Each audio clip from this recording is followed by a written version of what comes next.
পৃথিবীকে ১৫০ বার উড়িয়ে দিতে পারে যুক্তরাষ্ট্র, ট্রাম্পের বিস্ফোরক হুঙ্কার।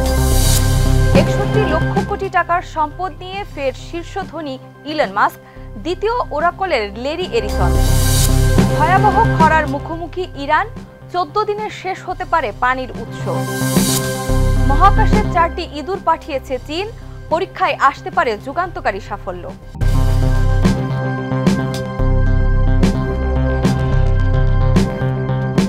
দর্শক, আমন্ত্রণ মাই টিভি আই নিউজে। এতক্ষণ শুনছিলেন শিরোনাম, সাথে আছি আমি নাজমা। নায়াসিনামাইড ও স্যালিসাইলিক সমৃদ্ধ লিলি ফেস ওয়াশ, যা ফেসের ডেড স্কিন সেল দূর করে দেয় দ্বিগুণ ফাস্টার ব্রাইটেনিং। মার্কিন প্রেসিডেন্ট ডোনাল্ড ট্রাম্প দাবি করছে, যুক্তরাষ্ট্রের হাতে থাকা পারমাণবিক অস্ত্র দিয়ে পৃথিবীকে ১৫০ বার উড়িয়ে দেওয়া সম্ভব। CABS নিউজের 60 মিনিটে তিনি বলেন, রাশিয়া ও চীন গোপনে পারমাণবিক পরীক্ষা চালাচ্ছে, যদিও তারা তা অস্বীকার করছে। তিনি আরও জানান, ৩ দশক পর যুক্তরাষ্ট্রে আবারও পারমাণবিক পরীক্ষা শুরু করার নির্দেশ দিয়েছেন তিনি। ট্রাম্পের মন্তব্যে যুক্তরাষ্ট্রের শক্তি নিয়ে গর্ব প্রকাশ পেলেও আন্তর্জাতিকভাবে নতুন উদ্বেগ তৈরি হয়েছে। বিস্তারিত রিপোর্টে। যা পারমাণবিক অস্ত্র আছে তা দিয়ে পৃথিবীকে ১৫০ বার উড়িয়ে দিতে পারে মার্কিন প্রেসিডেন্ট ডোনাল্ড ট্রাম্প। এবার এমনই মন্তব্য করে আলোচনার জন্ম দিয়েছে স্বয়ং মার্কিন প্রেসিডেন্ট। কি এমন অস্ত্র রয়েছে মার্কিনীদের হাতে এবং তা কতটা শক্তিশালী, সেটাই এখন সবচেয়ে বেশি চর্চিত বিষয়। CBS নিউজের জনপ্রিয় অনুষ্ঠান 60 মিনিটে দেওয়া এক সাক্ষাৎকারে যুক্তরাষ্ট্রের প্রেসিডেন্ট ডোনাল্ড ট্রাম্প দাবি করেন, রাশিয়া ও চীন গোপনে পারমাণবিক অস্ত্র পরীক্ষা চালাচ্ছে, যদিও তারা প্রকাশ্যে এসব একদমই স্বীকার করছে না। একই সঙ্গে যুক্তরাষ্ট্রের পারমাণবিক শক্তি নিয়ে অসাধারণ আত্মবিশ্বাস প্রকাশ করে ট্রাম্প বলেন, দেশের হাতে এত বিশাল অস্ত্র ভান্ডার আছে যে পৃথিবীকে ১৫০ বার উড়িয়ে দেওয়া সম্ভব। সাক্ষাৎকারে উপস্থাপিকা নোরা ওডলেন যখন জানান যে বর্তমানে একমাত্র উত্তর কোরিয়াকে পারমাণবিক পরীক্ষা চালাতে দেখা যাচ্ছে, তখন ট্রাম্প তৎক্ষণাৎ পাল্টা জবাব দেন। তিনি বলেন, রাশিয়া ও চীন পরীক্ষা চালাচ্ছে, কিন্তু তারা এসব প্রকাশ্যে বলে না। তার কথায় শোনা যায় ক্ষোভ। কেন যুক্তরাষ্ট্রই একমাত্র দেশ হবে যারা পরীক্ষা বন্ধ করে বসে থাকবে? তিনি উল্লেখ করেন যে কিছুদিন আগেই তিনি ৩০ বছরের বেশি সময় পরও আবারও পারমাণবিক অস্ত্র পরীক্ষার প্রক্রিয়া শুরু করতে নির্দেশ দিয়েছেন। ট্রাম্প যুক্তরাষ্ট্রের পারমাণবিক সক্ষমতা নিয়ে গর্ব প্রকাশ করতে গিয়ে বলেন যে দেশটির কাছে বিশাল শক্তি রয়েছে, অন্য কোনো দেশের তা নেই। রাশিয়া এই তালিকায় দ্বিতীয় অবস্থান হলেও চীন এখনও অনেক পিছিয়ে রয়েছে। তবে তার ধারণা, দ্রুত এগিয়ে আসা চীন ৫ বছরের মধ্যেই যুক্তরাষ্ট্রের সমান সক্ষমতা অর্জন করতে পারে। TRT ওয়ার্ল্ডের প্রতিবেদনে এসব মন্তব্য তুলে ধরে বলা হয়েছে যে ট্রাম্পের এই বক্তব্য আন্তর্জাতিক কূটনীতি ও নিরাপত্তা বিশ্লেষণে নতুন করে উদ্বেগ সৃষ্টি করছে। নাজমা, মাই টিভি। ৬১ লক্ষ কোটি টাকার সম্পদ নিয়ে আবারও ইলন মাস্ক বিশ্বের সবচেয়ে ধনী ব্যক্তি হয়েছেন। ফোর্বসের ১ নভেম্বর প্রকাশিত তালিকা অনুযায়ী তার সম্পদ দাঁড়িয়েছে প্রায় $৪৯৭ বিলিয়ন। প্রযুক্তি খাতের উত্থান ও শেয়ার বাজারে ধারাবাহিক বৃদ্ধি তার সম্পদ বৃদ্ধিতে বড় ভূমিকা রেখেছে। এই তালিকায় দ্বিতীয় স্থানে আছেন ওরাকলের লেরি এরিসন। অ্যামাজনের জেফ বেজোস রয়েছেন তৃতীয় স্থানে এবং গুগল সহ প্রতিষ্ঠাতা ল্যারি পেজ রয়েছে চতুর্থ স্থানে। পঞ্চম স্থানে রয়েছে মেটা প্রধান মার্ক জাকারবার্গ। বিস্তারিত রিপোর্টে। প্রায় ৬১ লক্ষ কোটি টাকার সম্পদের মালিক হয়ে ফের বিশ্বের সবচেয়ে ধনী ব্যক্তির আসন ধরে রাখলেন টেসলার প্রধান নির্বাহী ইলন মাস্ক। চলতি মাসের ১ নভেম্বর ফোর্বস প্রকাশিত বিশ্বের শীর্ষ ১০ ধনীর তালিকায় মাস্ক রয়েছেন ১ নম্বরে। প্রযুক্তি ও শেয়ার বাজারের টানা উত্থান দুইয়ের প্রভাবেই তার সম্পদ মূল্য দ্রুত বাড়ছে। ফোর্বসের প্রতিবেদনে বলা হয়েছে, ইলন মাস্কের সম্পদ আরও বাড়তে পারে খুব শীঘ্রই। ইলন মাস্ক বর্তমানে টেসলা, স্পেস এক্স ও কৃত্রিম বুদ্ধিমত্তা প্রতিষ্ঠান XAI এর সঙ্গে যুক্ত। তিনি টেসলার ১২% শেয়ারের মালিক, পাশাপাশি প্রধান নির্বাহী হিসেবে উল্লেখযোগ্য বেতনও পান। ফোর্বসের হিসাব অনুযায়ী গত ১ নভেম্বর মাস্কের মোট সম্পদ মূল্য দাঁড়িয়েছে $৪৯৭ বিলিয়ন বা ৬০,৬৩,৪০০ কোটি টাকা, যা গত মাসের তুলনায় প্রায় $৬ বিলিয়ন বেশি। কিছুদিন আগে তার সম্পদ প্রথমবারের মতো $৫০০ বিলিয়ন ছাড়ায়। বিশেষজ্ঞদের ধারণা, বিশ্বের প্রথম ট্রিলিয়নিয়ার হওয়ার পথে এগোচ্ছেন তিনি। তালিকার দ্বিতীয় স্থানে রয়েছে ওরাকলের সহ প্রতিষ্ঠাতা ল্যারি এলিসন। 1 নভেম্বর তার সম্পদ ছিল $320 বিলিয়ন, যদিও গত মাসের তুলনায় $22 বিলিয়ন কমে গেছে। এদিকে তৃতীয় স্থানে আছেন অ্যামাজনের প্রতিষ্ঠাতা জেফ বেজোস। তার সম্পদ বেড়ে দাঁড়িয়েছে $254 মিলিয়ন। এই তালিকায় $232 বিলিয়ন সম্পদ নিয়ে চতুর্থ স্থানে গুগলের সহ প্রতিষ্ঠাতা ল্যারি পেজ। পঞ্চম স্থানে আছেন মার্ক জাকারবার্গ। তার সম্পত্তি $223 বিলিয়ন, যা গত মাসের তুলনায় 29 বিলিয়ন কম। তালিকার ষষ্ঠ স্থানে আছেন সের্জেই ব্রিন। তার সম্পদের পরিমাণ $215 বিলিয়ন। $183 বিলিয়ন নিয়ে সপ্তম স্থানে LVMH এর সহ প্রতিষ্ঠাতা বার্নার্ড আর্নল্ড। অষ্টম স্থানে রয়েছেন এনভিডিআর এর সহ প্রতিষ্ঠাতা জেনসেন হুয়াং। নবম ও দশম স্থানে রয়েছেন মাইক্রোসফটের সাবেক সিইও স্টিভ বালমার ও মাইকেল ডেভ। বিশেষজ্ঞরা বলছেন শেয়ার বাজারের ওঠানামায় ধনীদের সম্পদ মূল্য সবচেয়ে বেশি প্রভাব ফেলে। প্রযুক্তি কোম্পানিগুলোর প্রবল অগ্রগতি এই তালিকায়ও স্পষ্ট। বিশ্বের শীর্ষ সম্পদের বেশিরভাগই এখন উদ্ভাবন ও প্রযুক্তির দখলে। নাজমা, মাই টিভি। ইরানের রাজধানী তেহরান তীব্র পানি সংকটে।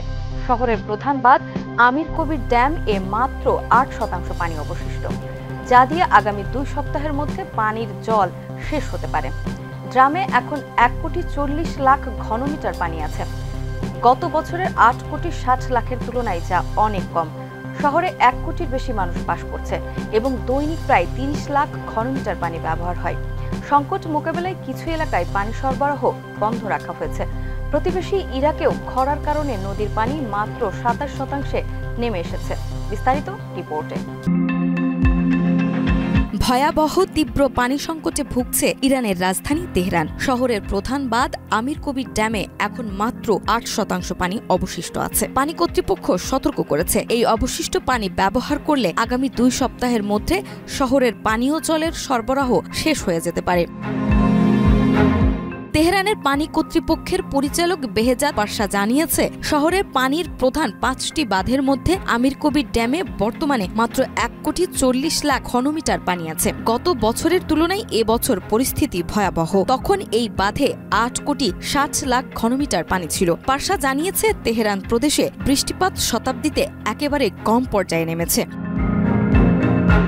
তেহরান শহরে 1 কোটিরও বেশি মানুষ বসবাস করছে এবং প্রতিদিন প্রায় 30 লাখ ঘনমিটার পানি ব্যবহার হয়। সংকট মোকাবেলায় কিছু এলাকায় পানি সরবরাহ সাময়িক বন্ধ রাখা হয়েছে। এছাড়া গ্রীষ্মকালে তাপমাত্রা 40 থেকে 50 ডিগ্রি সেলসিয়াসে পৌঁছানোর কারণে বিদ্যুৎ ও পানি বিভ্রাটও দেখা দিয়েছে।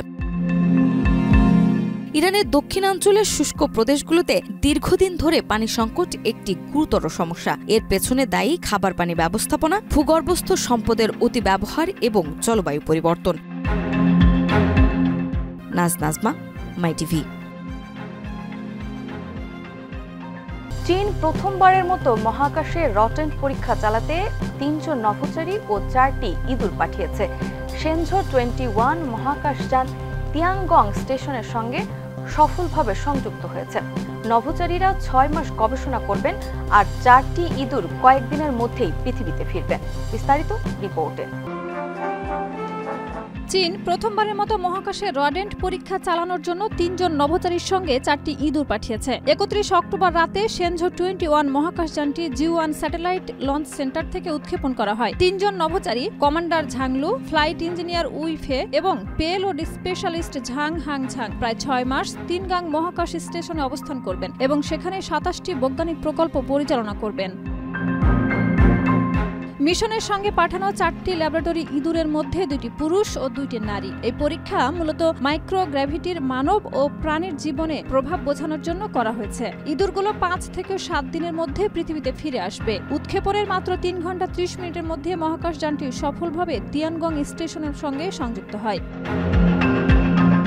চীন 2011 সালে আন্তর্জাতিক মহাকাশ স্টেশন থেকে বাদ পড়ার পর 2021 সালে নিজস্ব মহাকাশ স্টেশন তিয়ানগং তৈরি করে। এরপর থেকে প্রতি 6 মাস অন্তর 3 জন নভোচারীর একটি দল মহাকাশ গবেষণার জন্য পাঠানো হচ্ছে। আগামী বছর পাকিস্তানের প্রথম বিদেশি নভোচারীও তিয়ানগং স্টেশনে পাঠানোর পরিকল্পনা রয়েছে। বিশ্লেষকরা মনে করছেন 2030-এর দশকে চীন ও যুক্তরাষ্ট্রের মধ্যে মহাকাশ গবেষণায় আরও প্রতিযোগিতামূলক ঘটনা ঘটতে পারে।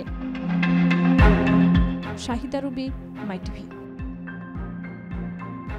বিশ্ববিখ্যাত ইসলামী বক্তা ডাক্তার জাকির নায়েকের সম্ভাব্য বাংলাদেশ সফরকে ঘিরে কূটনৈতিক আলোচনার সৃষ্টি হয়েছে।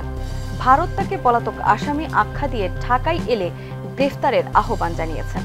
বাংলাদেশের পররাষ্ট্র মন্ত্রণালয় জানিয়েছে বিষয়টি তাদের নজরে আছে এবং অভিযুক্ত কাউকে আশ্রয় দেওয়া সমীচীন নয়। তবে সরকার এখনো তার সফর বিষয়ে আনুষ্ঠানিক কোনো তথ্য পায়নি। বিস্তারিত রিপোর্টে।